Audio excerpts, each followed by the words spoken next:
Mohawa na ang Highway Patrol Group kon Hpg 7 sa luna nga gibarugan karon sa ilang buhatan sa Gorordo Avenue, siyudad sa Sugbo, ug mobalhin sila sa Government Center sa Sudlon, Barangay Lahog. Mao kini ang 679 metro kwadrado nga luna nga gidonar sa ila sa miaging administrasyon nga gustong bawion karon ni Gobernador Gwendolyn Garcia tungod kay depekto suman ang deed of donation niini. Nasabutan karong bag-o lang ato sa tigom nga gipatawag ni Gobernador Gwen Garcia ug mga opisyal sa HPG, pinanguluhan ni HPG Director Police Brigadier General Alexander Tagum niadtong Abril 21 nga mobalhin na sila sa Government Center sa Sudlon, Barangay Lahog. Gipasabot sa gobernador ang mga opisyal sa HPG nga depektuso ang pagdonar sa maong luna kay wa kini pagtugot gikan sa Commission on Audit kon COA. We are not private persons donating one property to another. We must abide by existing local government code rules as well as COA rules. The donation itself never passed approval from COA. That is the basic defect. We cannot even talk about the deed of donation before we hurdle that primary step that needed to be taken. This was not done.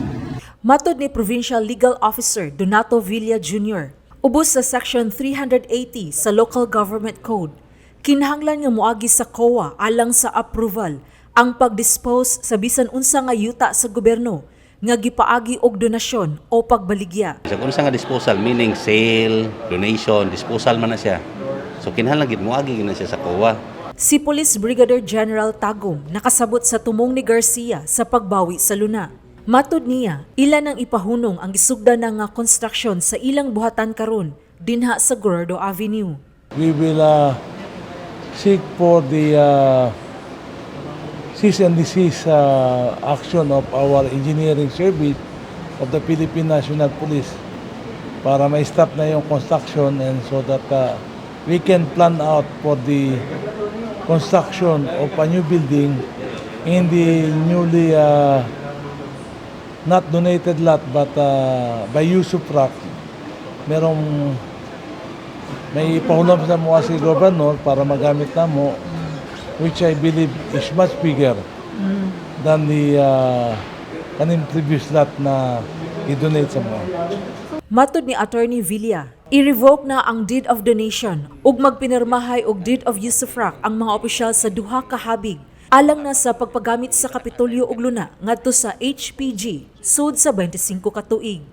Kimduman nga giisyuhan sa Kapitolyo og cease and desist order ang HPG aron ipahunong na ang padayon nga pagpatukod niini sa ilang buhatan bisan pa man og gipaybaw na sila sa Kapitolyo nga depektuso ang deed of donation sa maong luna. Sheila Gravinez, Balita sa Sugbo.